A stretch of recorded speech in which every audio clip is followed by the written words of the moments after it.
Good day, everyone.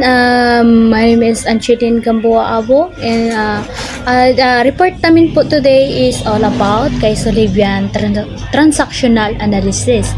So, yung mga kagrupo ko po is si Godwin Agregado and then Handam Ahmad, and then nasali po sa grupo namin si Pahad Pasandalan po. Si Sullivan, para sa inyo, ano si Sullivan transactional analysis? So, ang transactional analysis na ginawa ni Sullivan is all about interpersonal relationship. Ano ba yung relation mo sa sarili mo or sa self mo? Okay, before we start, ipakilala ko muna si Sullivan transactional analysis. So, yung buong pangalan niya si Harry Stack Sullivan. Harry Stack Sullivan was born in Norwich, New York on February 21, 1982. Ipinanganak siya noong February 21, 1892 sa Norwich, New York. His social isolation as a child may have contributed a little interest to psychiatry, and then graduated from Sharma Union Schools. He spent 2 years at Cornell University beginning in 1909 in 1917. Stack Sullivan earned his medical degree from the Chicago College Medicine and Surgery. And between 1925 and 1929, Stack Sullivan worked at Shepherd Pratt Hospital treating schizophrenic patient with a treatment considered experimental. So, dito kay Sullivan is kinonsider niya yung mga patient niya is may sakit na kung baga sa isip, kung mental psychiatry, di ba yung part ng story niya. So, kung baga nakatuon yung study niya or theories niya sa mga sakit na kung baga sakit sa isip or paano sa anxiety mo. Si Sullivan transactional analysis, a founder of the William Alazon White Institute, as well as the Journal of Psychiatry in 1937. Dito na yung mga journal na lahat na na-post sa theory niya. Yun yung role ng interpersonal relationship and social experience in shaping personality and importance of current life events psychopathology. Yan yung i-explain niya.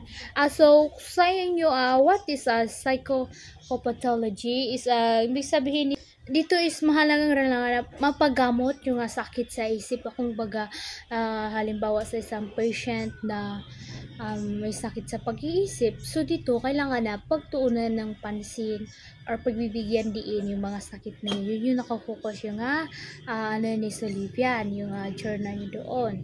And then, si Stack Sullivan is known for his interpersonal theory. So, mas nakilala si Sullivan sa ginawa niyang theory na interpersonal. Yan yun, nakilala siya doon. Mas lalo siya nagsikat sa kapanahonan niya. Stack Sullivan is dead on January 14, 1949 in Paris, France. Namatay siya noong January 14, 1949 sa Paris. And then si Stack Sullivan is dito na yung mga na-include niya ng mga theories na. Number 1 is the interpersonal theory of psychiatry in 1937. Pangalawa naman is conception of modern psychiatry in 1947 to 1966. Schizophrenia as a human process and Northern Library in 1962. Ito yung pangatlo na ginawa ng theory. Ito naman is yung panghuli, personal pathology in 1933 and 1972. So, kung baga nag-cope up yung theory, lumawak yung mga nagawa niyang journal para sa may mga sakit mo sa pag-isip. Definition. Transactional analysis is a method of understanding people behavior, analyzing that transaction or interaction with transparent people. At dito naman is mas binigyan niya yung kahalagahan or yung pag-uunawa ng isang bagay sa isang patient. Kumbaga, binigyan niya ng diin.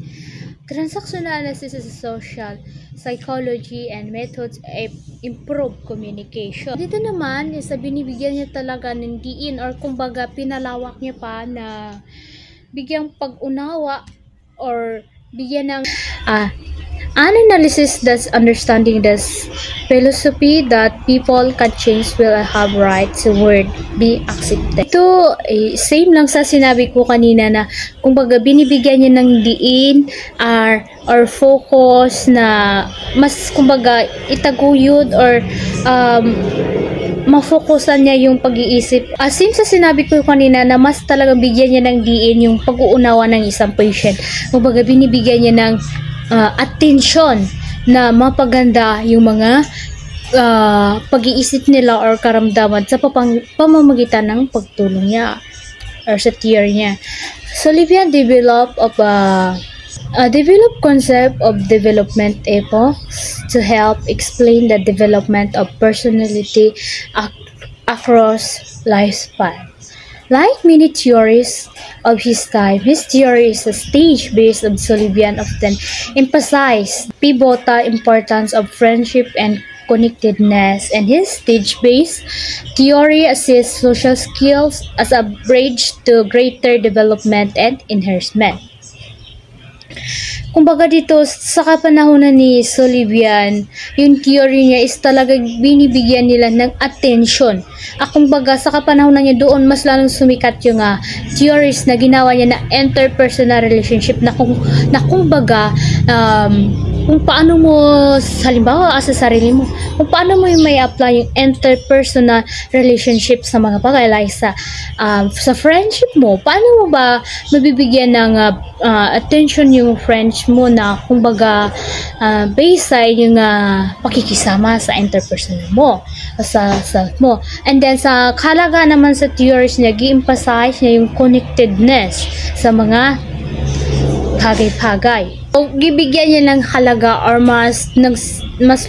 binigyan niya ng halaga or binigyan niya ng attention yung theories niya or kumbaga yung mga kapanahunan niya, yung mga tao attention, gi-emphasize lalo yung theories niya na which is yung kahalagahan ng connectedness sa mga tao or patient. Seventh developmental stage naman is ito yung infancy, childhood, juvenile era, pre-adolescence, early adolescence, and late adolescence, and adulthood. So, kumbaga, sa inyo is meron na kayo ng idea dito kasi no last topic natin, so, gidiscuss naman to ni Sir. And then, sa akin na lang is more, ko na lang, kumbaga, elaborate ko na lang konti, yung kung ano yung based sa nalalaman ko. Stage of development, ito na yung infancy, birth to 18 months. Sullivan acknowledged that the entire process begins in early life.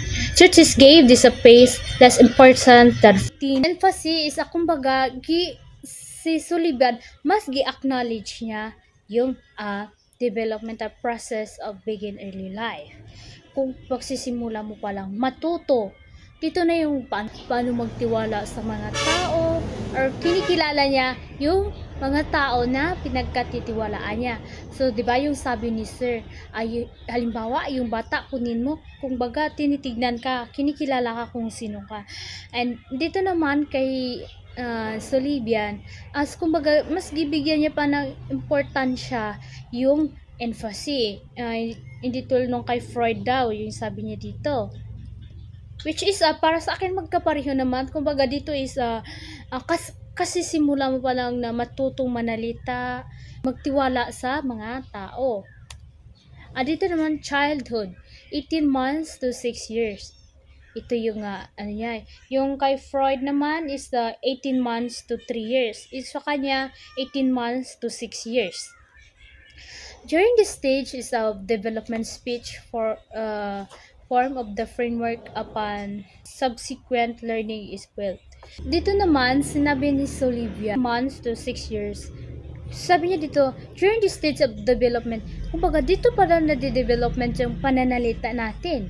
Kumbaga dito yung unti-unti ka nang natutong mananalita, sa mga bagay, and then kung paano mo at magiging pundasyon mo yung pananalita mo dito sa sabi ni Sullivan. Dito naman sa juvenile 6 to 9. During this period, a wide variety of playmates and access of healthy socialization and social skills become increasingly important. Dito naman kay Sullivan, di ba sa kay Freud is yung pakikisilamuha mo is 5 to 13 years old. Dito naman sinabi ni Sullivan na kumbaga dito mo na yung unti-unting nakipag-socialize ka na sa ibang mga tao. And then, yung mga social skills mo, and then mo na siya, kumbaga is nalalaman mo na kung ano talaga yung skills mo sa buhay mo. And then, kumbaga dito naman is dito ka na nakipaglaro dito. 6 to 9 years old ka. Kumbaga, dito mo yung unti-unti mo nang nag-gain yung skills mo. And then, yung healthy socialization mo sa mga tao. And then, natuto ka na rin makipaglaro sa mga ibang bata. And then, sa pre-adolescence naman, 9 to 12 years is in adolescence, the ability to form close friends is assess the child in developing self-esteem and serve a practice for a later relationship. 5 to 13 years, isa kanya 9 to 12.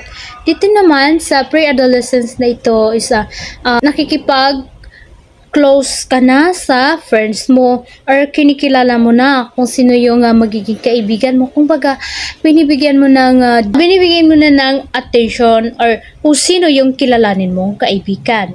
And then, paano mo ma-develop yung self-esteem mo at to serve a practice and sa kumbaga dito naman sa sinabi ni Sullivan is naunti mo na daw na yung pakipagrelasyon mo sa edad 9 to 12 years. Early adolescence naman is 12 to 14 years.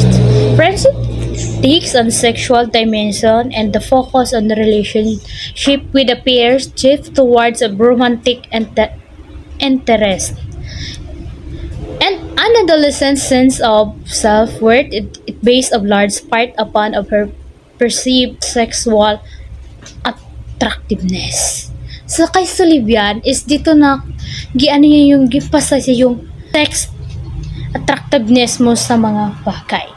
Halimbawa, sa edad natin na 12 to 14 years, kumbaga, ki-explain ni Sullivan na dito mo na maano yung kumbaga may interest ka na alamin kung ano ba yan, ano ba to? Yung di ba yung sabi ni Sir, curious ka sa mga bagay. Halimbawa, yung alam mo na yung sex na attract ka na doon. And then sa edad na 12 to 14 years is curious ka na kung ano ba yung bagay na yun.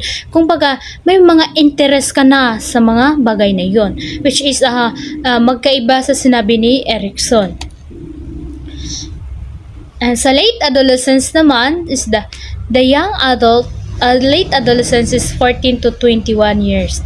The young adult struggles with the conflict between parental control and desire from independent identity, while beginning focus on both romance and friendship. Late adolescence naman is 14 to 21 years old. Diba yung kanina is curious? As dito naman is yung nahihirapan na sila na kontrolin yung emotion nila. Akong baga, diba kanina curious, ginaisip nila na ay ano ba yun? Ay ganito pa yung gawin. So dito naman is kumbaga parang ginagawa na nila and then yung mga emotions nila is nahihirapan na silang i-manage yun.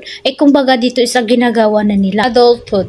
The primary struggles of adulthood include family, financial security, and a rewarding career and socialization continues to play role in adult development. Dito sa adulthood naman is kumbaga na financial stable na sila. Yung mga meron na silang naipundar, like may mga business or something. Yung buhay nila is maayos na. Sa adulthood na sabi ni Sullivan, kumbaga satisfied na sila sa kanilang pamumuhay. Kumbaga yung family nila, financial security is andun na. And then meron na silang magandang trabaho. Yan yung part ng theory ni Sullivan. Kumbaga interpersonal, yung paano mo magipag-relation. Goals of transactional analysis. Make yourself aware of triadic personality structure. The triadic personality structure is a concept used in various psychological frameworks, most notably the Enneagram and transactional analysis. It suggests that our personality is composed of three distinct but interconnected parts. These parts can be understood as different ego states or ego centers of intelligence that influence our thoughts, feelings, and behaviors. Increase awareness of your own ego states and ego states others.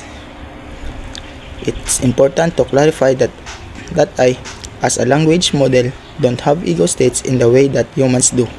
However, I can help you become more aware of your own and others' ego states by providing insights and tools for observing and analyzing interactions. Be aware of both social and psychological messages which exist within communication transactions. Increase the chance for complementary transactions. Ang isang komplementaryong transaksyon ay nangyayari kapag ang mensahe ng nagpadala mula sa isang particular na ego states ay nakatanggap ng tugon mula sa inaasahang ego state ng receiver. Lumikha ito ng maayos na daloy na komunikasyon at pakikipag-ugnayan na humahantong sa isang pakiramdam ng pag-unawa at connection. Transactional analysis is primarily concerned with the following. Analysis of self-awareness. The relationships are composed of interself. Self is the core personality pattern which provides integration. Self-awareness is an important concept. It describes the self in terms of image, both conscious and unconscious. Analysis of ego states. The ego plays an important role in human behavior. People interact with each other in terms of psychological position or behavioral patterns known as ego state.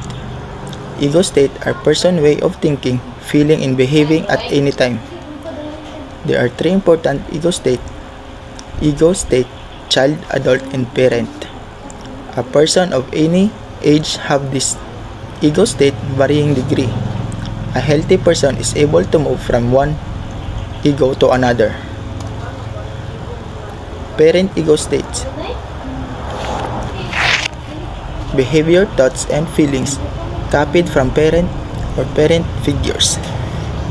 Ang parent ego state ay isa sa tatlong pangunahing estado ng ego na naka-impluwensya sa ating pag-uugali at pakikipag-ugnayan. Kinakatawan nito ang internalized na mga pagpapahalaga, paniniwala at pag-uugali na natutunan natin mula sa ating mga magulang, tagapag-alaga at mahalagang tao sa panahon ng pagkabata. Adult ego state. Behaviors, thoughts, and feelings which are direct responses to the here and now. Ang adult ego state ay ang rational, logical at paglutas ng mga problema na bahagi ng ating personalidad. Gumagana ito batay sa layunin ng katotohanan, data at kritikal na pag-iisip sa halip ng mga emosyonal na tugon o nakatanim na mga pattern. Child ego state. Behaviors, thoughts, and feelings replayed from child. Nakatawan ng child ego states ang emotional, spontaneous at mapaglarong aspeto ng ating personalidad. Ito ang bahagi natin na nagtataglay ng ating mga damdamin, alaala at karanasan mula pagkabata. Transactional analysis is a theory which operates as each of the following. A theory of personality. Theory of personality is a comprehensive framework that attempts to explain the unique patterns of thoughts, feelings, and behaviors that make up an individual's personality.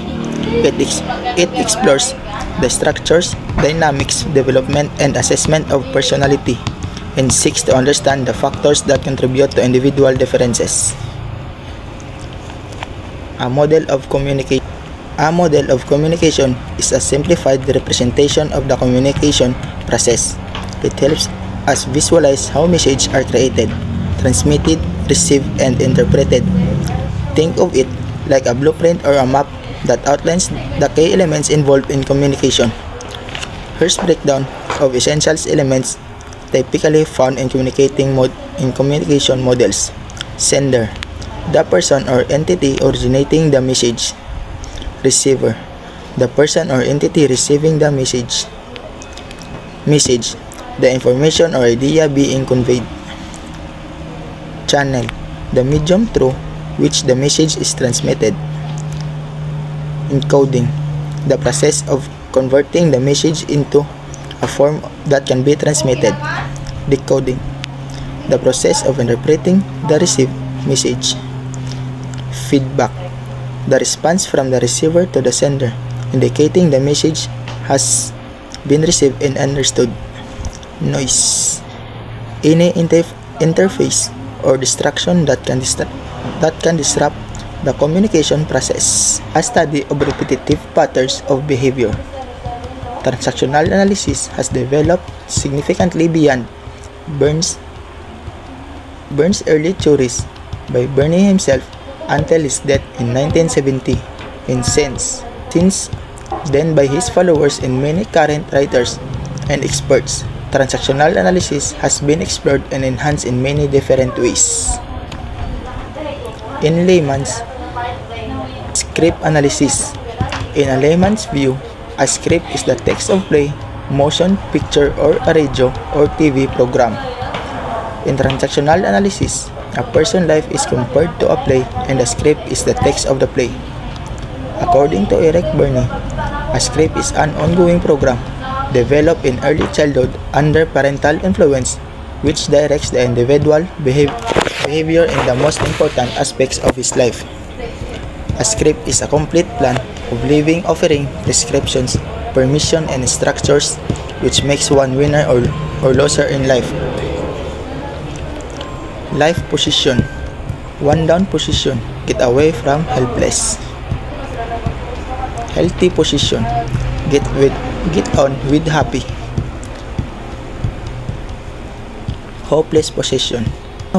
Get nowhere with hopeless. One up position.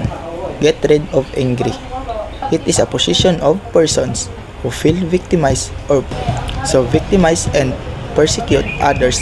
They blame others for their miseries. Delinquents and criminals often have this position and taken on paranoid behavior, which in extreme cases may lead to homicide. Stroking. Stroking is an important aspect of the transactional analysis. The term stroke refers to giving some kind of recognition to others. People need stroke for their sense of survival and well-being on the job.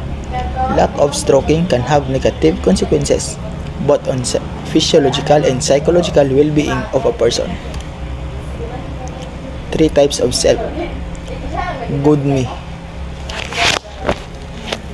Personificant consists of experiences that are rewarded, which a child would sense a noticeable decrease of anxiety. Bad me. Personification consists of experiences that are rewarded, which a child would sense a noticeable decrease in anxiety. Not me refers to the unknown repressed component of the. So, hello everyone. My name is Hamdan Ahmad from BSN 1 Nightingale. So, my report is all about Sullivan's theory explain about anxiety, self-esteem, and self-system. Security operation thus measure that the individual employs to reduce anxiety and enhance security. Harry Stack Sullivan's work primarily focused on psychiatry and interpersonal relationship. Para kay Sullivan's, ang security operation can be emphasis on interpersonal relationship, can be in scene security operation where trust, communication, and cooperation applies to security operation, security as a means of reducing anxiety. Self-system. All the security operation an individual used to defend against anxiety and ensure self-esteem. Harry Stack Sullivan's self-esteem posit that personality development and behavior are shaped by interpersonal relationship and social interaction. Ito ay tumutukoy sa mga proseso ng pag-iisip, o pag-uunawa, pag-uugali ng isang tao na nakakaapekto sa kanyang pagkatao, pag-uunawa sa sarili at kung paano makikitungo sa ibang tao. So, role of transactional analysis in nursing profession. TA enables the managers and educators to aware about their ego state for the first time. Based on this awareness, they do feel the need for shifting ego states as per the demand of the situations. It helps them to become aware of the effects of their communication, transaction with others, and why and how it breaks or builds. They become aware of the need and efficacy of positive strokes and dysfunctional effects of negative strokes. Transactional analysis. Transactional analysis is a technique used to help people better understand their own and others' behavior. Especially in interpersonal relationship, it is good method for understanding interpersonal behavior. Seeks to explain how each of us develop into the people we have become by understanding everything around us. A model for explaining why and how people think, act, and interact like they do. Goals of transactional analysis.